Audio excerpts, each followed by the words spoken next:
가수 이명웅의 대표곡 중 하나인 별빛 같은 나의 사랑아가 엄청난 인기를 끌었죠.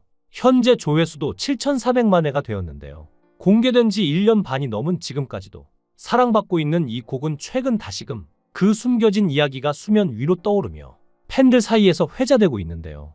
해당 곡은 지난 2022년 3월 9일 이명웅 공식 유튜브 채널을 통해 처음 공개됐습니다. 8월 24일 기준 5,800만 뷰를 기록한 이후 약 한 달 만인 9월 29일 5,900만을 넘어섰고 벌써 7,400만 뷰를 돌파했죠. 여기서 서른도 얘기가 나오는 이유는 곡의 작사, 작곡자는 서른도이기 때문이죠. 서른도는 미스터트롯의 레전드 가수로 출연했을 당시 이명웅이 부른 보랏빛 엽서 무대를 보고 깊은 인상을 받아 직접 이 곡을 만들어 선물했는데요. 하지만 여기에는 한 차례 뒤바뀐 운명의 에피소드가 있습니다. 최근 방송을 통해 재조명된 내용에 따르면 별빛 같은 나의 사랑하는 원래 이명웅이 아닌 영탁에게 먼저 주어졌던 곡이었습니다. 당시 서른도는 이 노래를 이명웅에게 주고자 했지만 상황은 그의 뜻대로 흘러가지 않았죠. 그 이유는 바로 해당 곡을 누구에게 줄지는 가요제 우승자에게 결정권이 있었기 때문이죠.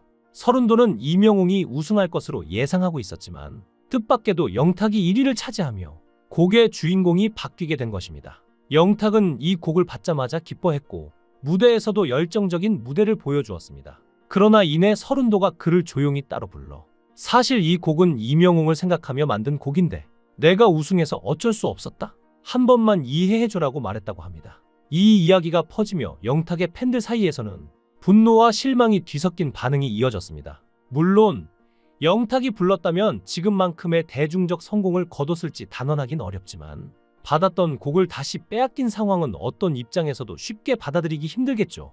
당시 상황을 다시 떠올리면 서른도는 이미 보랏빛 엽서를 부를 후배로 이명웅을 선택할 정도로 그에 대한 남다른 애정을 갖고 있었던 것으로 보입니다. 이찬원이 함께 후보로 언급됐지만 이명웅은 내 예상대로 노래를 서정적으로 잘 소화했다며 서른도는 스스럼 없이 이명웅에 대한 호감을 드러내기도 했죠.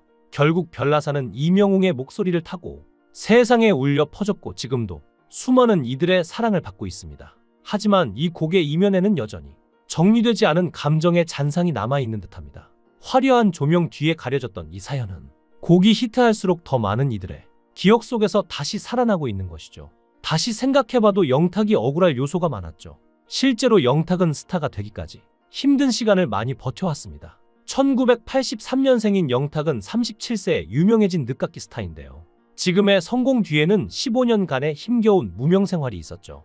기약 없는 무명생활은 스스로 자신의 강점을 낙천적인 성격으로 꼽는 영탁으로서도 너무나 견디기 어려운 것이었는데요. 현실의 벽은 높았고 기회는 오는 것 같다가도 다시 멀어졌죠.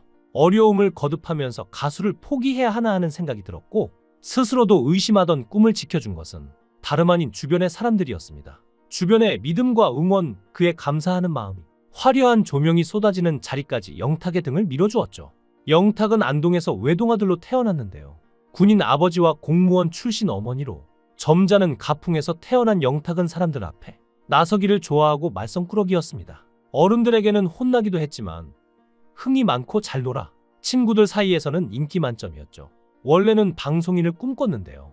언론정보학부에 진학해 청주에서 대학을 다니고 있었는데 뜻밖의 계기가 삶을 바꾸게 됐습니다. 휴학 중에 2004년 영남가요제에 재미삼아 참가했는데 대상을 차지했던 것인데요. 그때 부른 노래가 임재범의 비상이었는데 세상에 나가 당당하게 자신의 꿈을 보여주겠다는 의미의 곡이었죠.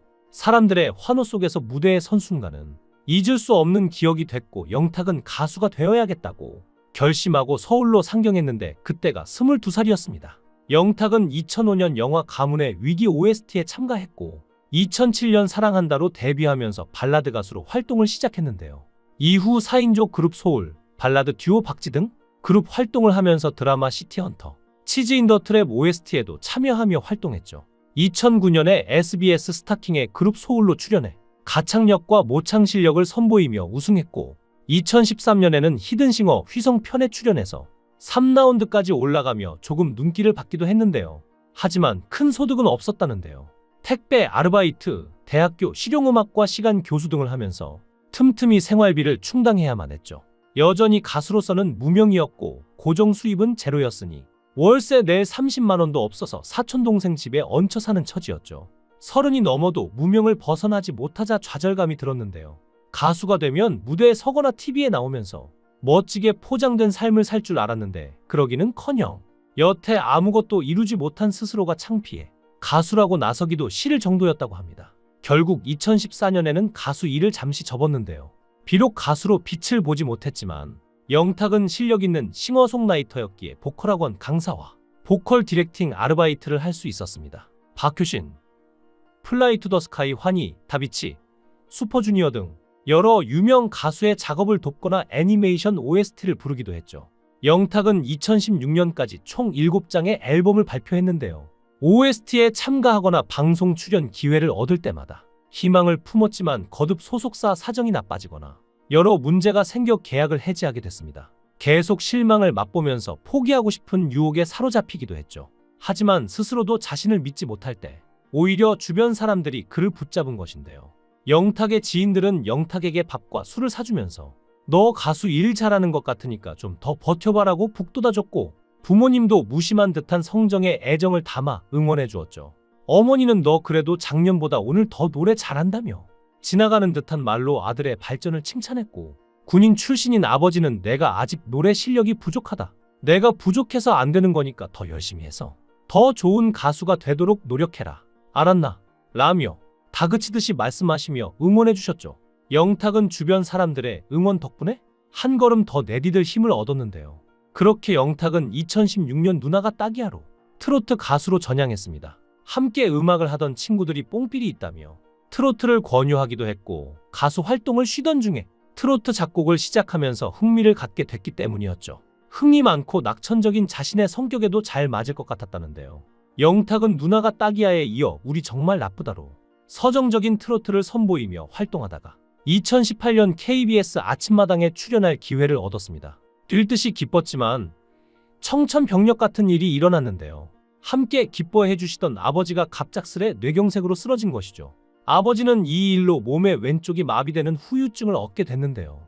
아버지는 재활병원에서 치료를 받으면서도 계속 영탁을 응원했고, 영탁은 그런 아버지에게 힘이 되기 위해서라도 더욱 열심히 해야겠다고 다짐했습니다. 영탁은 2019년 발표한 자작곡 네가 왜 거기서 나와가 히트하면서 이름을 알리기 시작했는데요. 네가 왜 거기서 나와는 신선하고 흥겨운 트로트로 여자친구가 거짓말을 하고 다른 남자와 클럽에 갔던 경험을 녹여낸 코믹한 곡이었죠. 네가 왜 거기서 나와의 성공으로 영탁은 방송 출연도 하고 자신의 노래가 TV에서 배경음악으로 쓰이는 것을 들으며 뿌듯해하기도 했지만, 영탁의 성공은 여기에서 멈추지 않았는데요. 영탁의 비상은 바로 다음 해 TV조선 미스터트롯에 출연하자마자 시작됐습니다. 3옥타브를 넘나드는 가창력이 있었지만 널리 보일 무대가 없던 영탁이었으니 당시 무대가 얼마나 그리웠을까요? 영탁은 그 하늘 떨쳐내듯 첫 무대에서 나훈아의 사내를 부르며 그의 실력이 전국적으로 알렸습니다. 수많은 팬이 생긴 건 당연한 수순이었죠. 영탁은 해왔던 것을 계속 해나가고 그러다 보면 수많은 벽을 마주할 텐데 지금까지 해온 반복들, 경험들이 벽을 넘게 해줄 거라 믿었다는데요. 그렇게 어제의 내가 오늘의 나를 만들었고, 영탁은 앞으로도 벽을 넘을 생각이라고 하는데요. 앞으로 영탁에게 더 긍정적인 소식과 행복 가득한 소식만이 가득하길 바라겠습니다. 여러분들은 어떻게 생각하시나요? 여러분들의 의견을 댓글로 남겨주세요. 시청해주셔서 감사합니다.